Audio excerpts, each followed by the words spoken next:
That's set. What would we do? Everybody, set for acceleration. Steering rockets ready, Chief. Get set to help, Amy.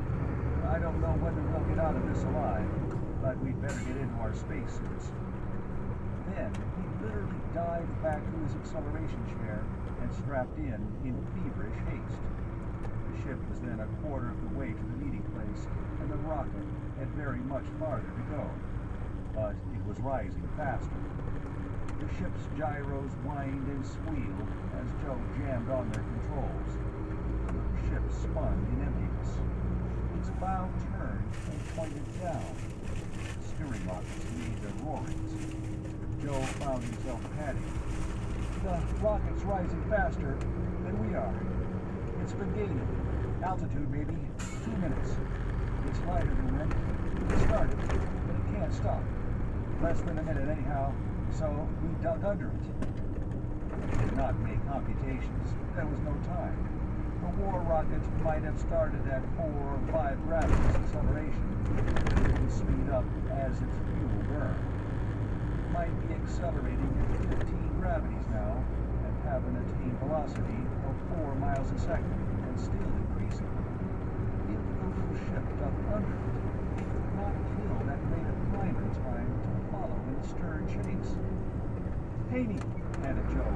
Watch out the port. Are we going to make it? Haney crawled forward. Joe had forgotten the radar because he'd seen the rocket with his own eyes. It seemed to need eyes to watch it. Mike spoke curtly into the microphone broadcasting to the ground.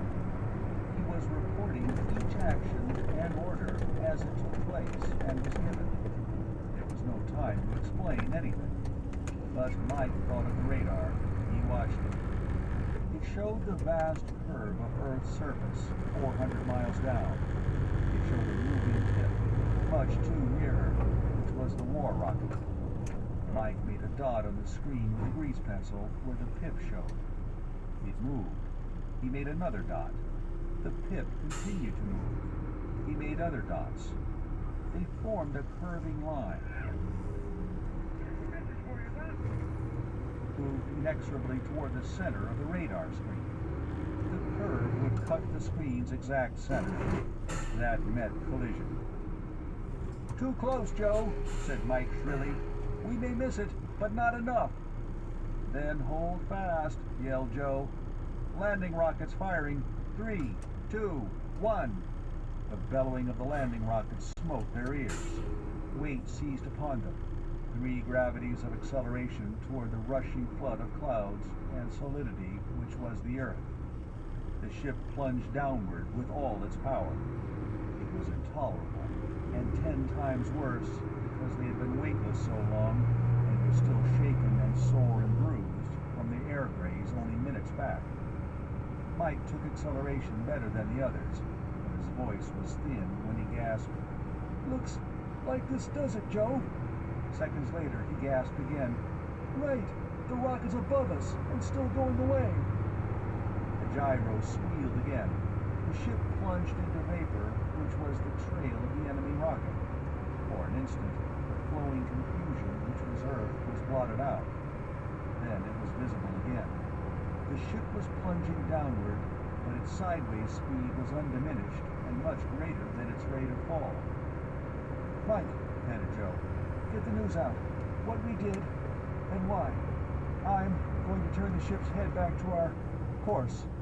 We can't slow enough, but I'd rather crash on Earth than let them blast us. The ship turned again. It pointed back in the direction from which it had come.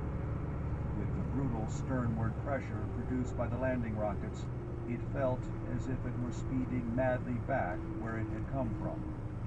It was the sensation they'd felt when the ship took off from Earth so long before. Then the cloud masses and the Earth beneath had flowed toward the ship and under it. Now they flowed away. The appearance was that of an unthinkably swift wake left behind by a ship at sea. The Earth's surface fled away and fled away from them. Crazy, this, Joe muttered thickly. If the ship were lighter, or we had more power, we could land. I'm sorry, but I'd rather... Haney turned his head from where he clung near the bow ports. His features changed slowly as he talked because of acceleration-driven blood engorging his lips and bloating his cheeks.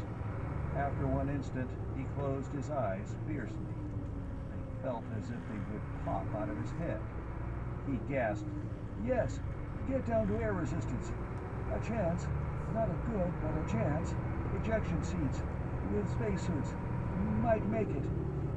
He began to let himself back toward his acceleration chair, but he could not possibly have climbed forward. It was a horrible task to let himself down, with triple his normal weight pulling at him, and after the beating taken a little while ago. Sweat stood out on his skin as he lowered himself sternward. Once, his grip on a handline slipped, and he had to sustain the drag of nearly 600 pounds by his single hand and arm. It would not be a good idea to fall at 3 gravities. The landing rockets roared and roared. Joe tilted the bow down a little farther so that the streaming flood of clouds drew nearer. Haney got to his acceleration chair. He let himself into it, and his eyes closed. Mike's sharp voice barked, "What's the chance, Haney?" Mike's mouth opened and closed and opened again. "Rocket flames," he gasped. "Pushed back. Wind. Splash on hull. May melt. Light weight. 100 to 1 against." The odds were worse than that.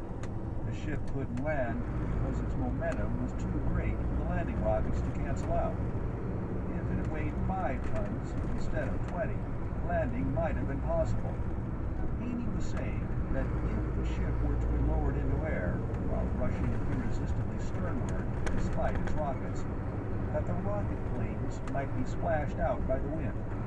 Instead of streaking astern in a lance-like shape, they might be pushed out like a rocket blast when it hits the Earth in a guided missile takeoff. Such a blast spreads out flat in all directions. Here, the rocket flames might be spread by wind until they played upon the hull of the ship. If they did, they might melt it as they melted their own steel cases in firing. And 3/4 or more of the hull might be torn loose from the cabin bow section. So much was unlikely, but it was possible. The impossible odds were that the 4 could survive even if the cabin were detached.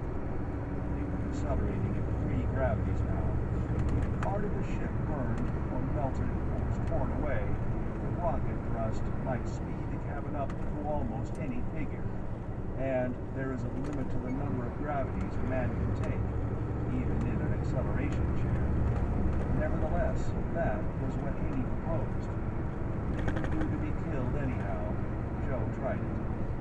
He dived into atmosphere.